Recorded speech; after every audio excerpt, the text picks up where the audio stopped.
Привет из Таиланда! Я прилетела в Бангкок. Я уже не раз здесь бывала, но всегда проездом. А в этом году решила задержаться на пару дней. В этом видео я покажу вам, где остановилась и что можно посмотреть в Бангкоке за один день.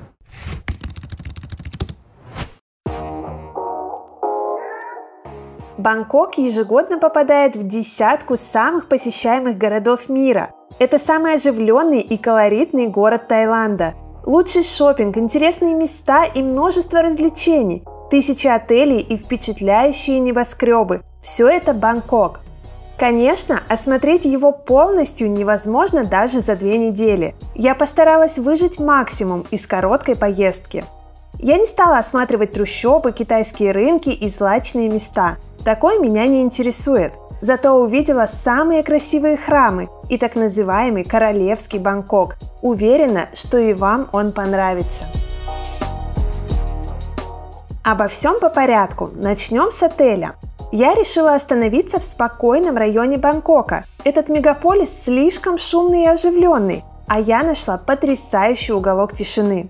Отель, который я выбрала, называется Shama Yen Akad. Он оказался относительно небольшим, современным, очень чистым и во всех отношениях приятным.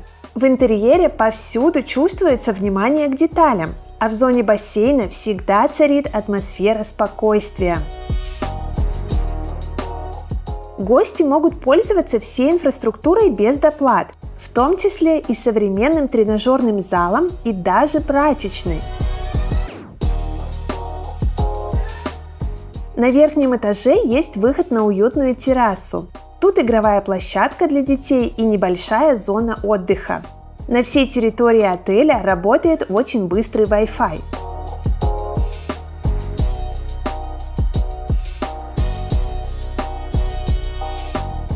Сейчас цены в этом отеле начинаются от $80 за ночь на двоих в зависимости от категории. Я выбрала улучшенный номер. Давайте его посмотрим. Мой номер напоминает такую небольшую современную квартиру. Вот тут прихожая, здесь просторный шкаф, много места для хранения вещей, туда можно убрать чемоданы, там же есть полки. А вот здесь такой кухонный уголок. Здесь есть микроволновка, небольшой холодильник, чайник, посуда, тостер и даже вот тут такой набор тарелок. Он очень приятный. Воду, чай и кофе пополняют тут каждый день. Номер современный и, на мой взгляд, очень удобный. Здесь вот такая зона отдыха с диванчиком, большой современный телевизор. В номере светло, тут 2 больших окна. Вот здесь вот выход на балкон. На балконе стоит сушилка и столик со стулом. А вот здесь просто тоже окно, огромное такое. В номере большая кровать, размер king size. Тут белоснежное, новенькое постельное белье, очень приятное. Вообще здесь удобно спать, я уже поспала, проверила. Комфортные подушки, матрас хороший, мне понравилось. По краям от кровати стоят тумбочки и вот такое боковое освещение. Ванная комната отделена вот такой стеклянной дверью и шторой. Она очень просторная, здесь вообще много места. Тут же находится гардеробная зона, здесь есть вешалки, халатики, утюг, гладильная доска, зонт, тапочки и бесплатный сейф. Душевая кабина здесь тоже очень просторная, много места. Тут хорошая сантехника, идеальная чистота. Все вообще очень приятно, современно. Я такое люблю. В ванной комнате новенькие белоснежные полотенца. Есть фен из косметических принадлежностей: мыло, гель для душа, шампунь, кондиционер для волос, гель для тела и еще разные мелочи вроде ватных палочек, дисков и так далее.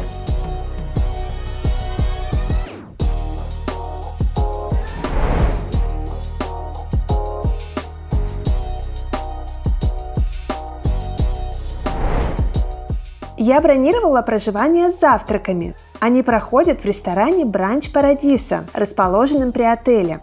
Здесь заказывают по меню: 2 блюда плюс 2 напитка на человека.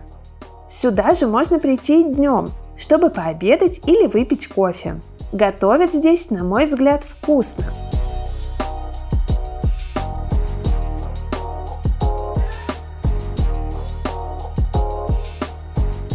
Если тоже соберетесь в этот отель, возьмите на заметку, что рядом с ним есть небольшой торговый комплекс Marketplace. В нем вы найдете большой супермаркет Tops с хорошим выбором продуктов. Тут же работают различные кафе и рестораны. Мне нравится пиццерия The Pizza Company. Все названия и ссылочки я оставила для вас в описании под видео.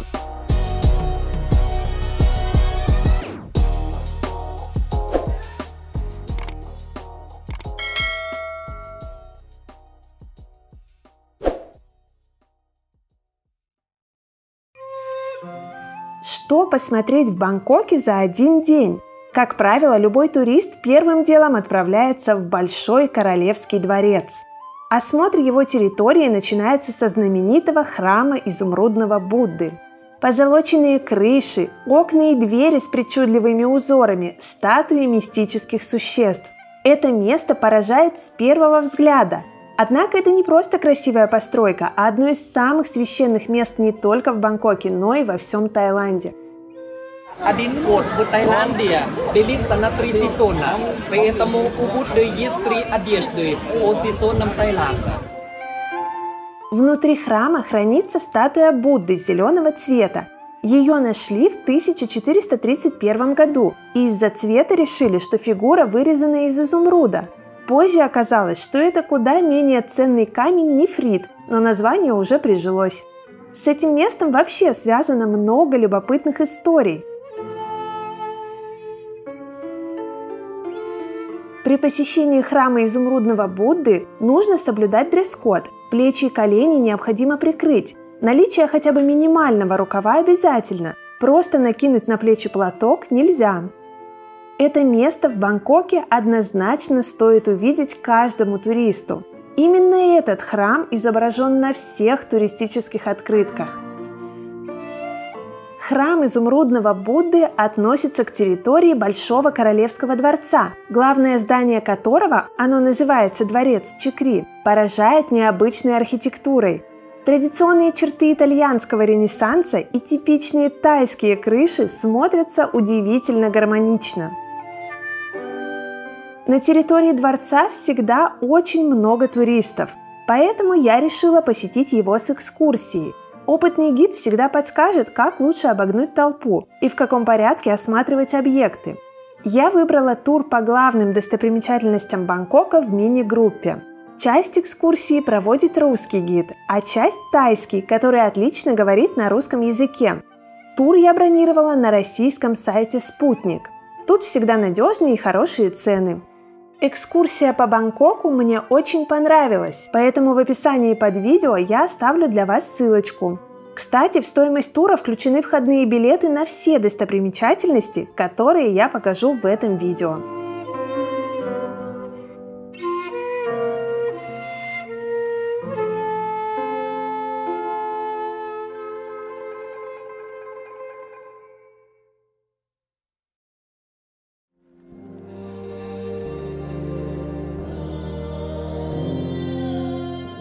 В Бангкоке отлично развит общественный транспорт. Многие туристы предпочитают передвигаться по городу на метро.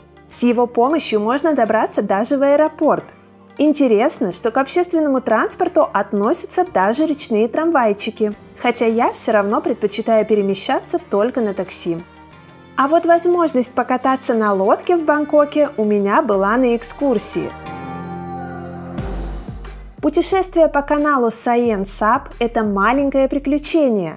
И это особенно здорово, когда на улице жарко. Прогулка по воде очень освежает. Уверена, что многим из вас такое понравится.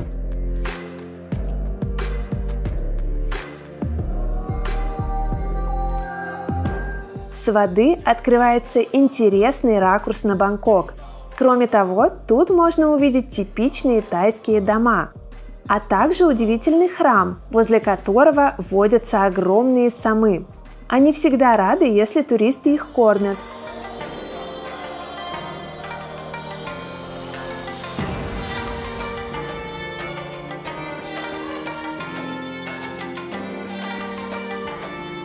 Катаясь на лодке, все время внимательно смотрите по сторонам, ищите варанов. Гид рассказал нам, что в прохладное время они любят греться на солнышке, а в разгар жары плавают в воде и охотятся на рыб.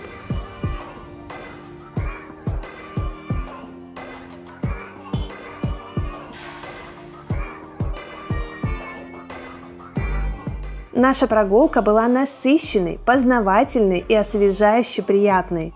Это здорово взглянуть на Бангкок не только как на шумный мегаполис с небоскребами, но и увидеть его историческую часть во всей красе.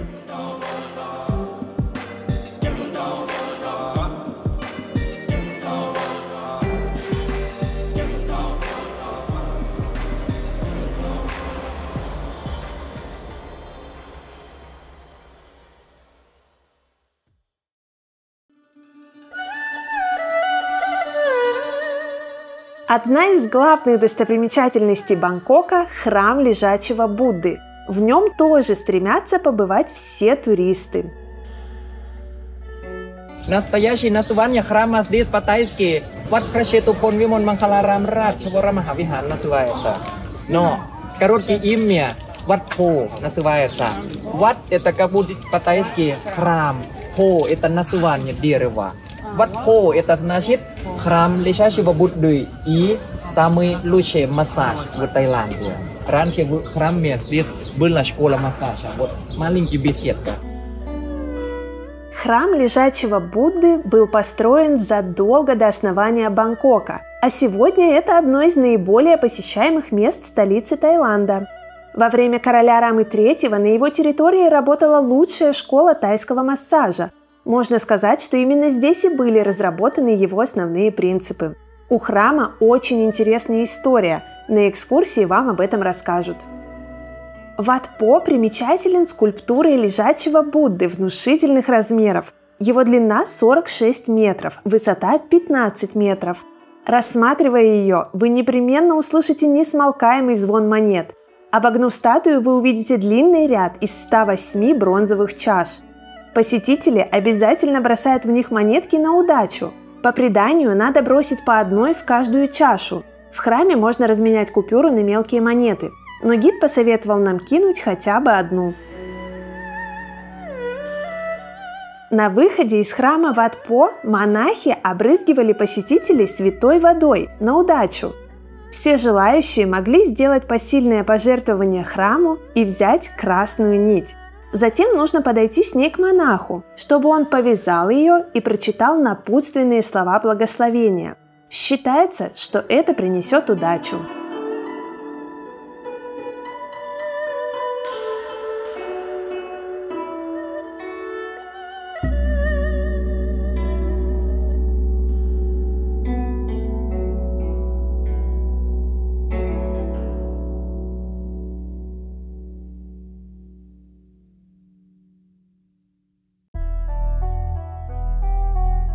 А вот и современная достопримечательность Бангкока – небоскреб Bayok Sky.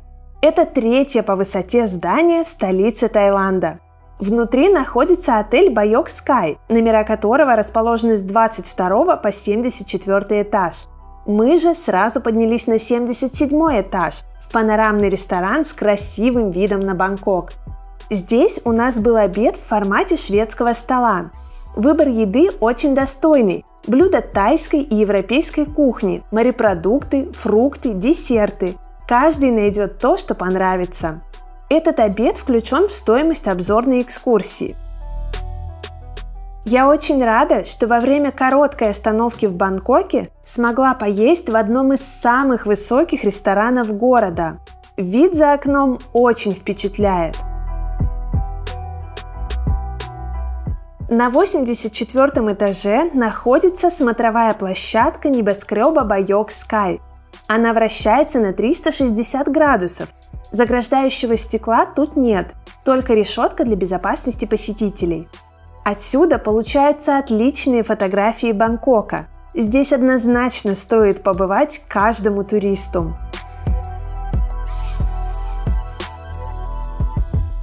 У многих Бангкок ассоциируется с лучшим шопингом. И не зря, торговые центры здесь просто отличные. Лучшим считается Icon Siam, так как он самый большой. Я же посетила более спокойный Сиам Парагон. Тут несколько этажей, каждый посвящен той или иной категории товаров. Кстати, в Сиам Парагоне находится один из лучших океанариумов Таиланда, а также есть хороший супермаркет, в котором можно купить гастрономические сувениры.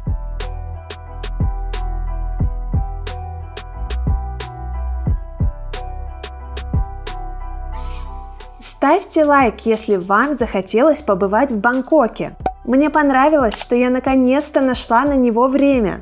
Заглядывайте в описание, там вы найдете много полезной информации, все ссылки и названия, которые трудно воспринимаются на слух. Подписывайтесь на мой канал, впереди еще много интересных выпусков из Таиланда и не только.